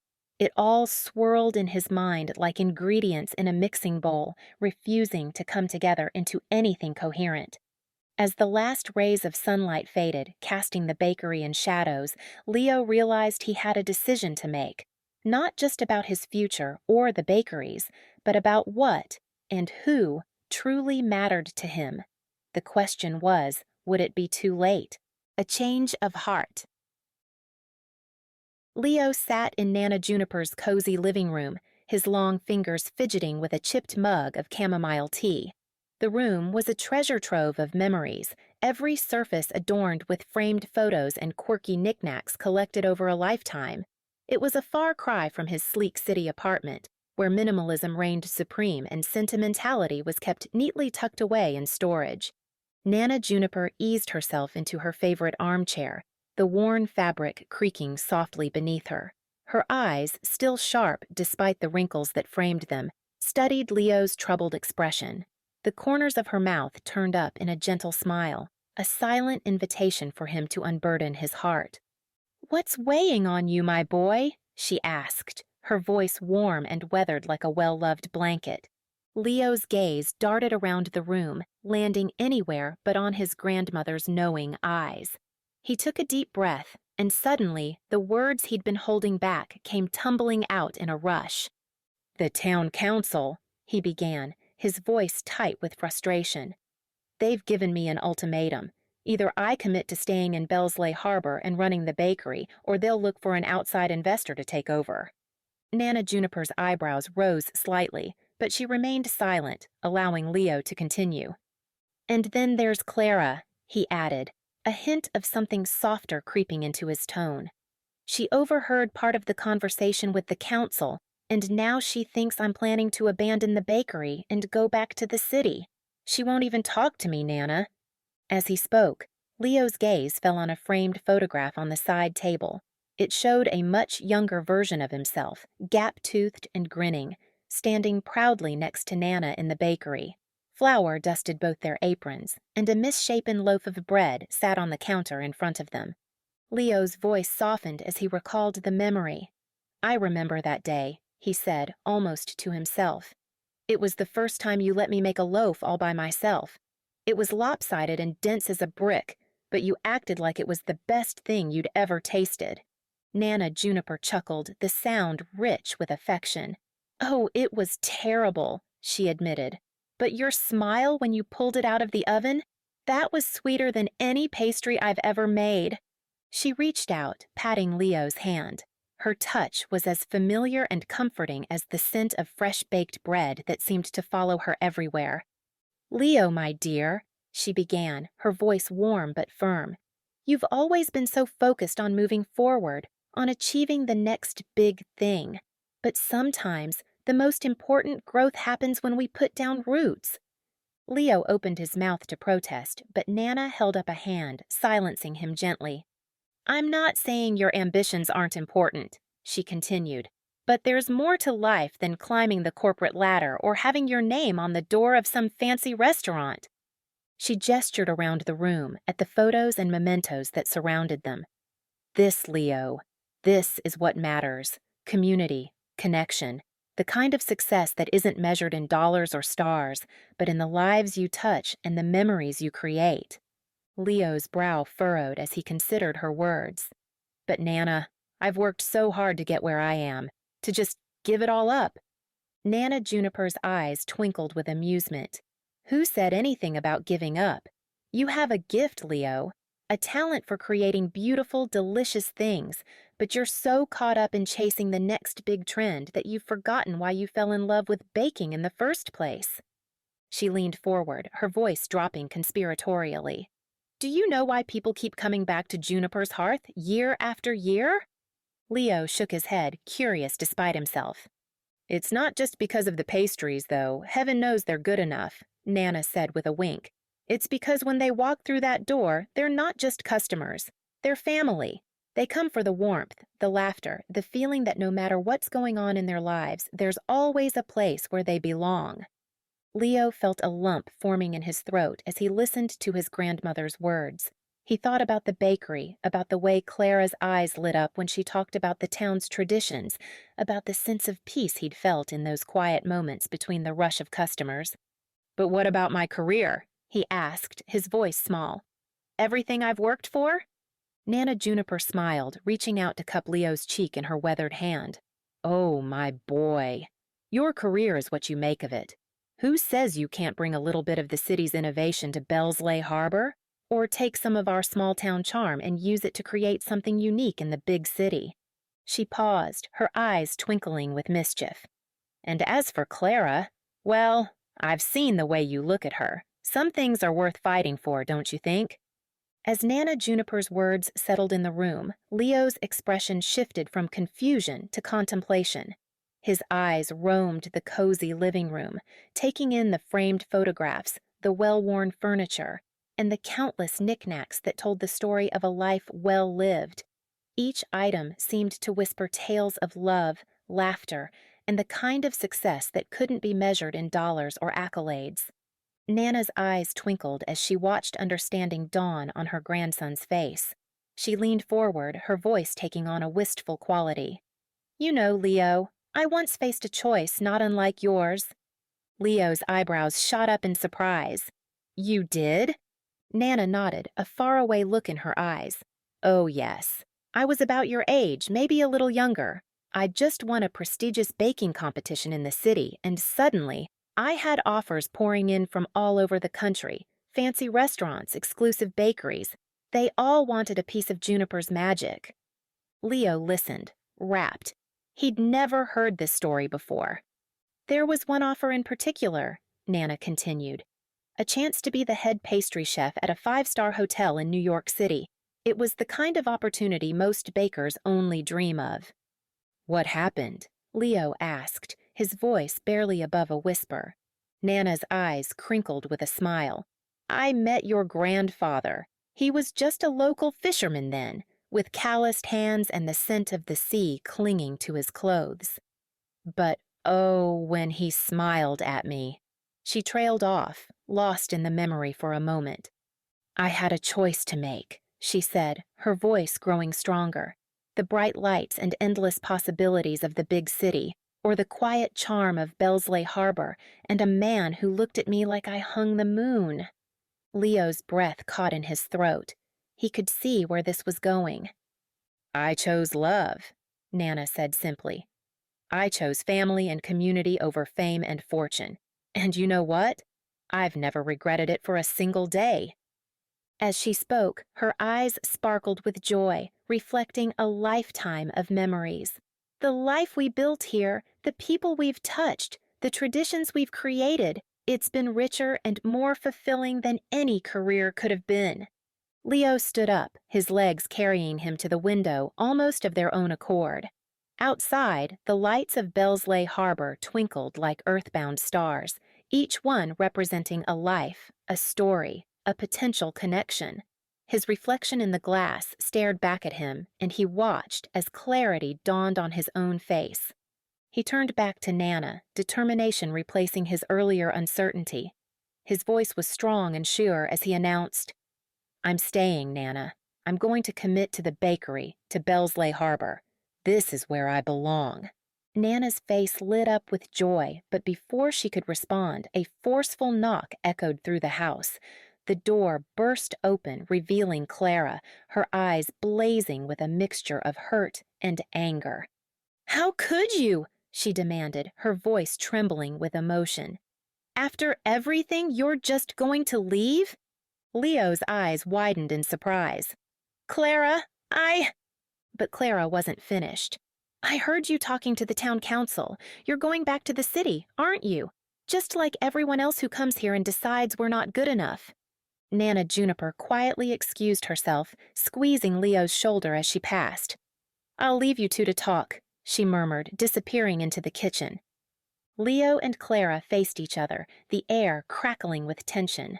Clara's chest heaved with barely contained emotion, while Leo's hands clenched and unclenched at his sides. "Clara, please," Leo began, his voice soft but steady. "You didn't hear the whole conversation. I'm not leaving." Clara's anger faltered for a moment, confusion creeping into her expression. "What?" Leo took a deep breath, steeling himself to lay his heart on the line. "I'm staying, Clara. I'm committing to the bakery, to Bellsleigh Harbor." He paused, his eyes never leaving hers. "To you, if you'll have me." Clara's eyes widened, her lips parting in surprise. The silence stretched between them, heavy with unspoken words and possibilities. In the kitchen, Nana Juniper smiled to herself as she put the kettle on. Sometimes all it took was a little push in the right direction for people to find their way home. Breaking bread, mending hearts. The early morning light filtered through the windows of Juniper's hearth, casting a warm glow on the worn wooden floors. Leo moved quietly through the bakery, his arms laden with equipment and a large, mysteriously wrapped package. The familiar scent of yeast and sugar hung in the air, mingling with the anticipation that seemed to radiate from his every movement. As he set up his surprise, Leo's mind wandered to the conversation with Clara the night before. They'd talked for hours, clearing the air and sharing their fears and hopes. It had been a breakthrough, but Leo knew there was still work to do. This morning's surprise was just the beginning. Outside, Clara approached the bakery, her steps hesitant. She paused at the door, her hand hovering over the handle. Through the glass, she could see Leo's silhouette moving about inside. Her heart did a little flip, a mixture of excitement and lingering uncertainty swirling in her chest. Taking a deep breath, she pushed open the door. The bell above the door chimed softly, announcing her arrival. Leo looked up, a warm smile spreading across his face as their eyes met. "Good morning," he said, his voice gentle. "I've got something to show you." Clara couldn't help but return his smile, albeit with a touch of nervousness. "Oh? What's all this?" she asked, gesturing to the laptop and equipment set up on one of the tables. Leo's eyes sparkled with excitement as he led her to the table. "Have a seat," he said, pulling out a chair for her. As Clara sat down, their hands brushed briefly, sending a small jolt of electricity through them both.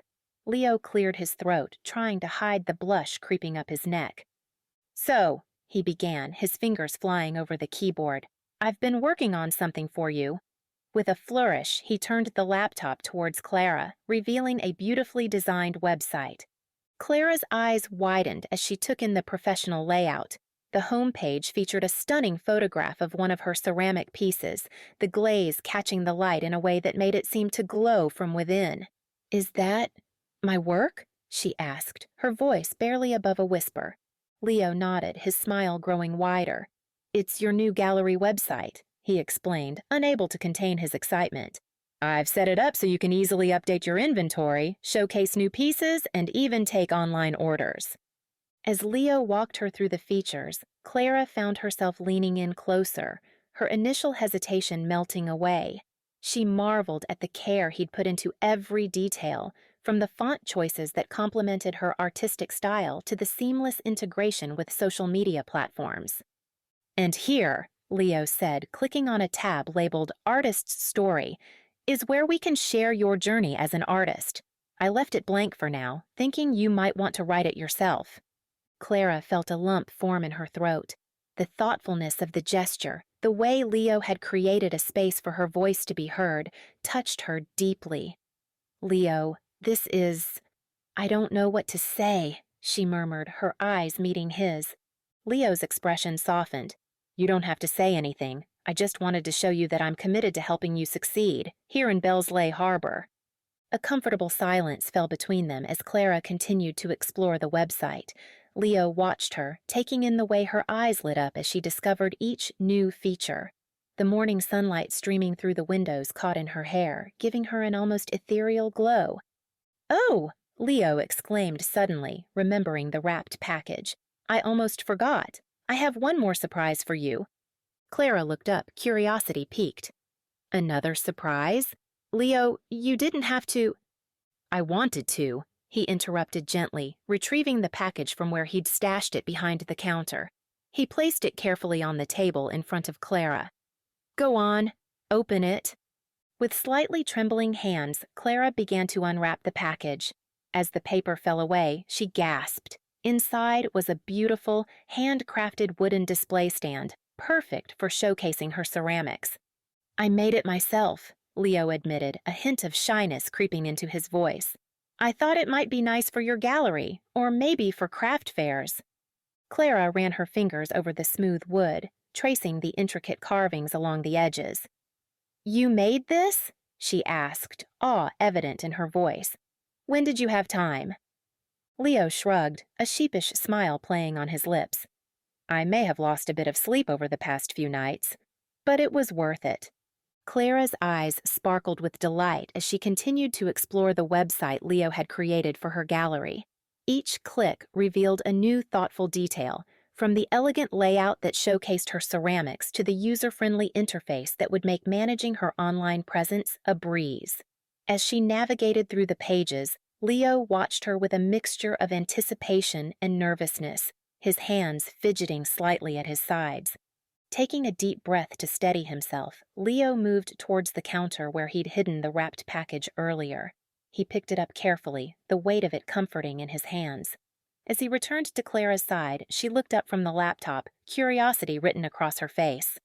"There's one more thing," Leo said, his voice soft as he placed the package on the table in front of her. "Go ahead, open it." Clara's fingers hovered over the neatly wrapped gift for a moment before she began to carefully peel away the paper. As the last of the wrapping fell away, she gasped, her eyes widening in wonder. There, nestled in tissue paper, was a beautifully crafted ceramic rolling pin. The rolling pin was a work of art in itself. Its surface was adorned with intricate designs that seamlessly blended traditional bakery motifs with Clara's own artistic style. Delicate swirls reminiscent of rising steam from freshly baked bread intertwined with the abstract patterns Clara often incorporated into her ceramics. The colors were subtle yet vibrant, capturing the essence of both their worlds. Clara's fingers traced the etched designs, her touch reverent. "Leo," she breathed, her voice barely above a whisper. "This is incredible. Did you—" Leo nodded, a shy smile playing on his lips. "I worked with a local ceramicist to bring the design to life," he explained. "I wanted to create something that represented both of us, our talents, and—" He paused, his eyes meeting hers. "Our future together." The symbolism behind the gift wasn't lost on Clara. It was more than just a beautiful object. It was a tangible representation of their journey, of the way their lives had become intertwined. It spoke of shared passions, mutual respect, and a promise of something more. Tears welled up in Clara's eyes as the full weight of Leo's gesture hit her. She blinked rapidly, trying to keep them at bay, but a few escaped, rolling down her cheeks. Leo reached out, gently wiping them away with his thumb. Overwhelmed by emotion, Clara stood up from her chair. She moved closer to Leo, her movements slow and deliberate. Taking his hands in hers, she looked up into his eyes, her voice soft but steady as she finally gave voice to the feelings she'd been harboring. "Leo," she began, her heart pounding in her chest. I love you. I think I have for a while now, but I was too scared to admit it, too afraid of being hurt again, but you've shown me that it's okay to take risks, to open my heart. You've brought so much joy and excitement into my life, and I can't imagine my future without you in it."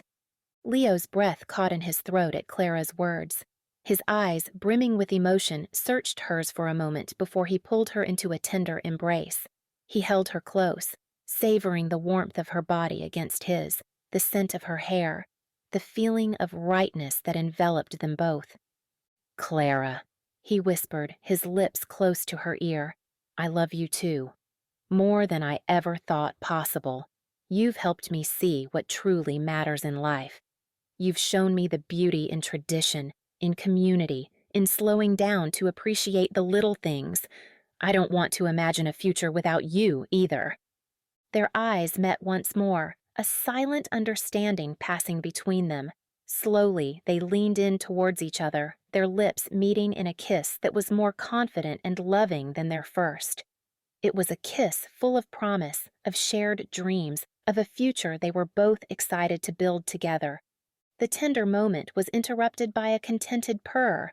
They broke apart, laughing softly as they spotted Jasper stretched out on a nearby chair, his green eyes regarding them with what seemed like feline approval.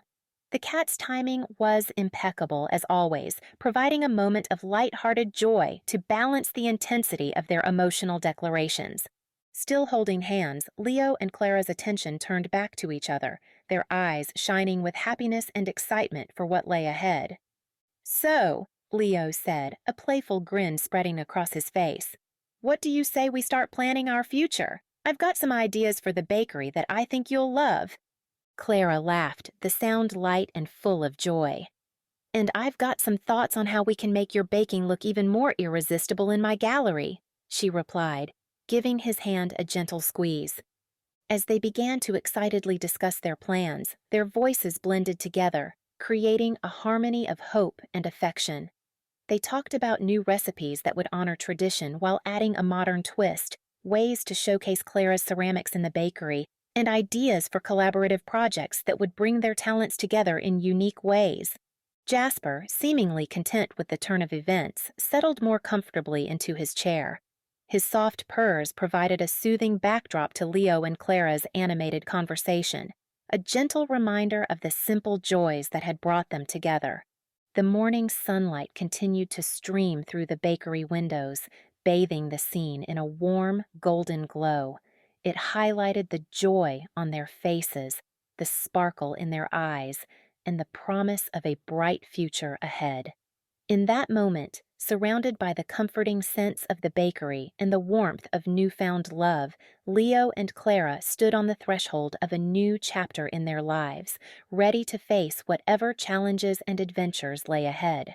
Sealed with a kiss. The evening sun cast a warm glow over Juniper's hearth as townsfolk began to gather for the celebration. Fairy lights twinkled in the windows, and the scent of freshly baked goods filled the air, enticing passers-by to step inside. The bakery hummed with anticipation, a beacon of warmth and cheer in the heart of Bellsleigh Harbor. The cobblestone streets outside were already bustling with excited chatter as neighbors greeted each other and shared their expectations for the evening ahead. Leo and Clara stood side by side at the entrance, greeting guests with warm smiles. Their hands were intertwined, fingers laced together in a gesture that spoke volumes about their newfound closeness. Between welcomes, they exchanged affectionate glances, their eyes sparkling with shared joy and excitement for the evening ahead. The connection between them was palpable, a subtle energy that didn't go unnoticed by the observant townsfolk. "Welcome to the new Juniper's hearth," Leo said, his voice brimming with pride as he ushered in a group of eager locals. His enthusiasm was infectious, spreading to each person who crossed the threshold. Clara chimed in. "We're so glad you could join us tonight. There's plenty to see and taste." Her eyes danced with delight as she watched the reactions of their guests, each face lighting up as they took in the transformed space. Inside, the bakery had been transformed. Displays showcased both Clara's ceramics and Leo's innovative pastries, a visual representation of their combined talents. Delicate pottery pieces held artfully arranged confections, while rustic wooden shelves displayed both traditional favorites and daring new creations. The blend of old and new art and cuisine created an atmosphere that was both familiar and excitingly fresh. The air was thick with the aroma of cinnamon, vanilla, and freshly brewed coffee, creating an irresistible sensory experience. As the party was in full swing, Nana Juniper made her entrance. She paused at the doorway, her eyes widening as she surveyed the scene. A broad smile spread across her face, pride radiating from every wrinkle. She made her way to Leo and Clara, enveloping them both in a warm embrace. The crowd parted respectfully, recognizing the significance of the moment. "Oh, my dears," she whispered, her voice thick with emotion. "You've done more than I ever could have hoped for. This place, it's perfect." Her eyes glistened with unshed tears as she took in every detail of the lovingly renovated space. Tears welled up in both Leo and Clara's eyes at Nana's words of approval. They shared a look over her shoulder, their hearts swelling with love for each other and for the woman who had brought them together. In that moment, they felt the weight of generations past and the promise of a bright future ahead.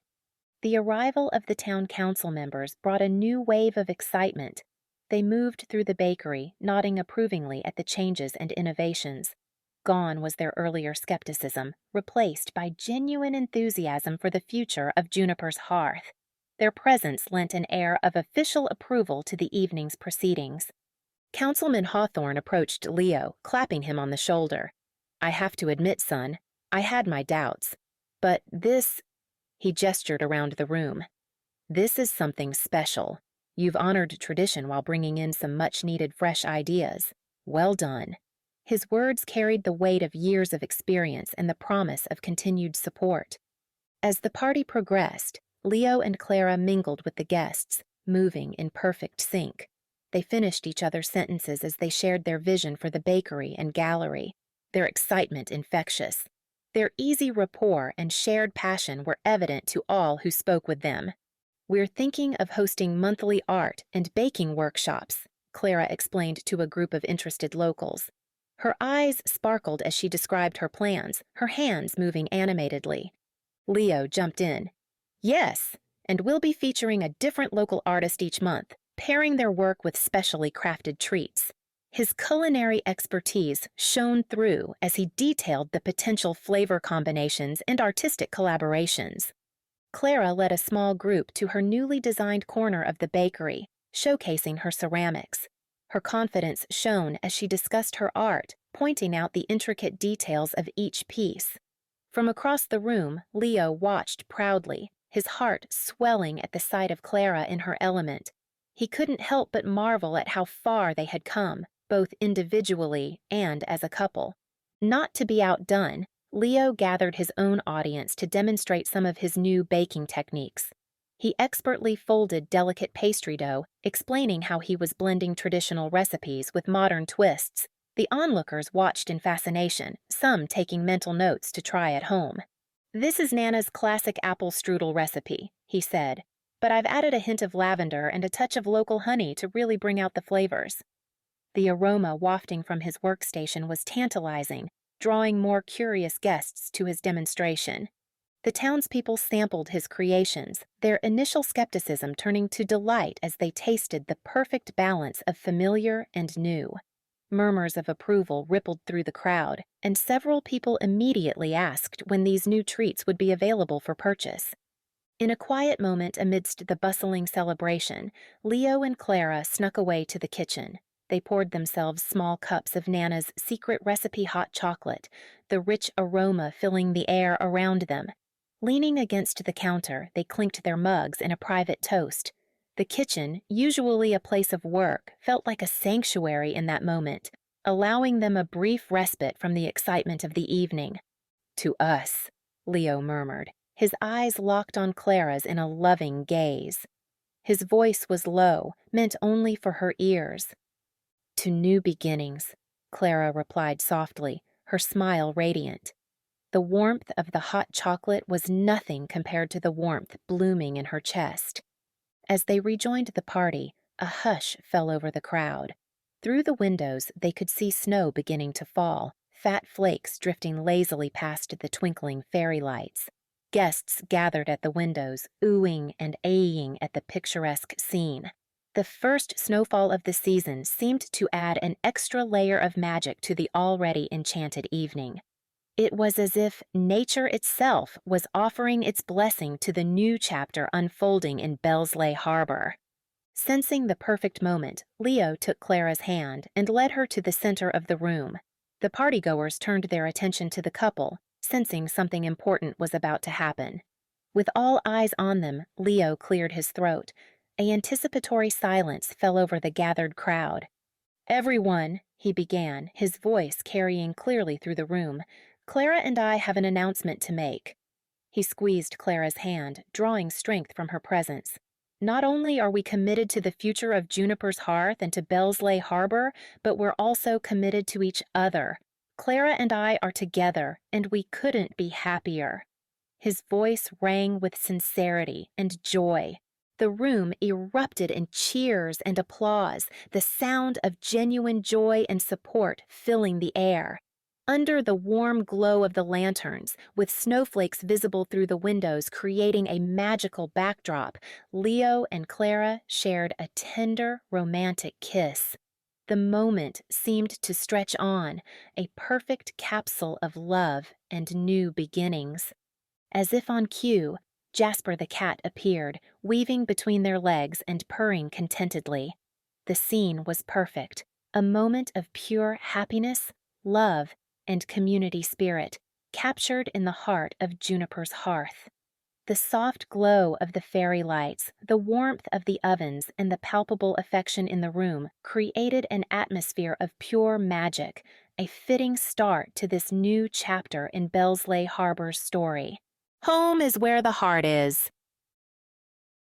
The sun danced off the water, casting shimmering patterns on the harbor walk as Leo and Clara strolled hand in hand. The spring breeze carried a mix of salt air and the sweet scent of cherry blossoms, a stark contrast to the winter chill they had grown accustomed to. Their steps were perfectly in sync, a harmony that mirrored the ease with which they had blended their lives together. The town around them hummed with renewed energy, as if Bellsleigh Harbor itself was awakening from a long winter's nap. They paused to admire a sleek sailboat gliding across the sparkling water, its sails billowing gently in the wind.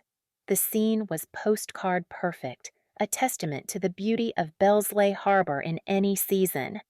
Clara leaned her head on Leo's shoulder, a soft sigh of contentment escaping her lips. A seagull swooped overhead, its cry a melodic accompaniment to the lapping waves. "It's amazing how much things can change in just a few months," she murmured, her gaze fixed on the horizon.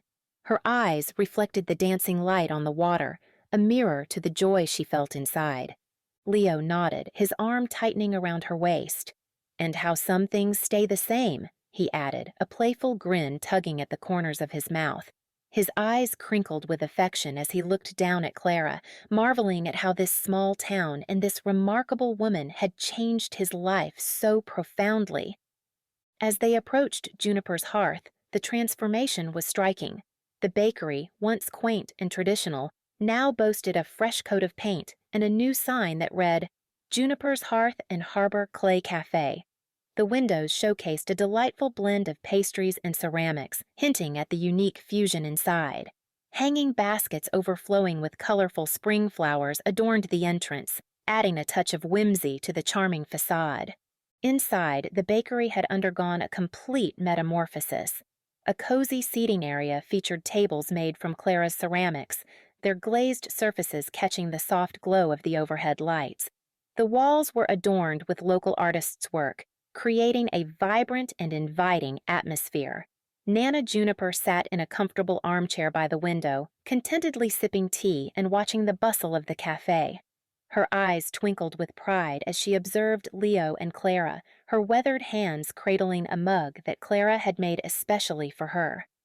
Leo moved behind the counter, effortlessly preparing a complex coffee order while chatting with a customer. His city efficiency now blended seamlessly with small-town charm, evident in the warm smiles and easy laughter that filled the cafe. The aroma of freshly ground coffee beans mingled with the sweet scent of baking pastries, creating an irresistible perfume that drew in passers-by. Clara arranged a display of her latest ceramic pieces, integrating them beautifully with Leo's pastries. A customer admired the combination, purchasing both a mug and a pastry with a delighted smile. The tinkling of the cash register punctuated the gentle hum of conversation, a testament to their thriving business.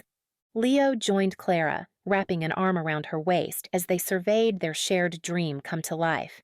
They shared a moment of quiet satisfaction, their dreams realized in this shared space. The air was filled with the aroma of freshly baked bread and the soft hum of conversation, a symphony of success and community. Sunlight streamed through the windows, casting a warm glow over the scene and highlighting the contentment on their faces. "We did it," Clara whispered, her voice filled with awe. She leaned into Leo, drawing strength and comfort from his presence. Leo leaned down, pressing a soft kiss to her temple.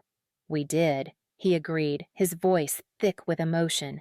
His heart swelled with pride and love, not just for Clara, but for the life they had built together in this charming coastal town. They stepped outside, strolling towards the newly renovated town square.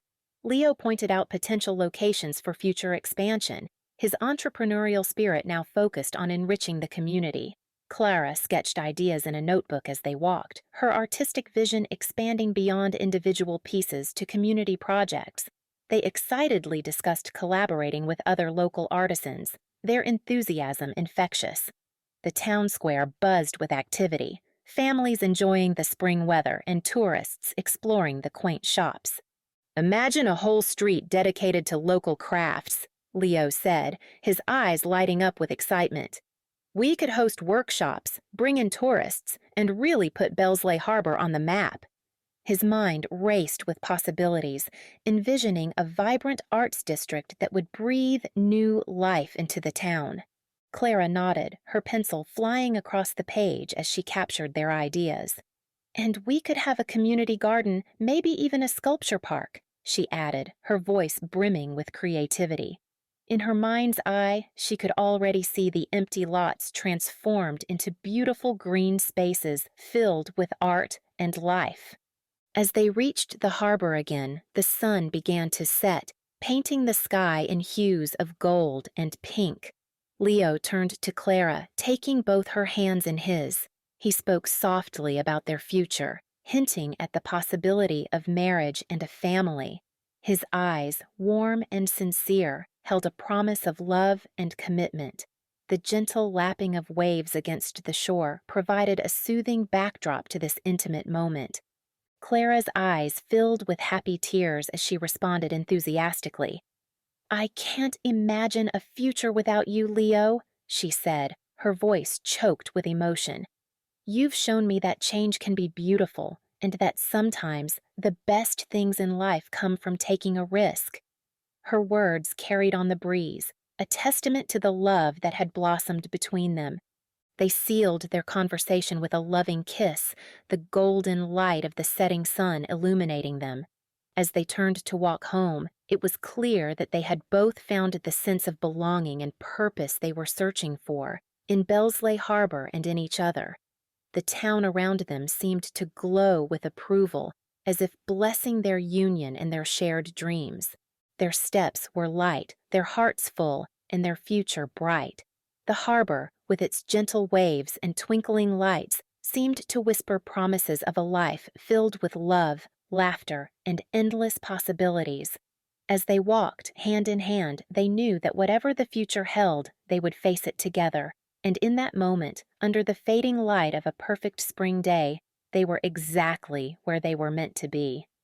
The first stars of evening began to appear in the sky, silent witnesses to the love story unfolding below. Thank you for listening. Please subscribe to my YouTube channel and like my videos. You can also leave a review if you enjoyed the book over on Amazon and Goodreads.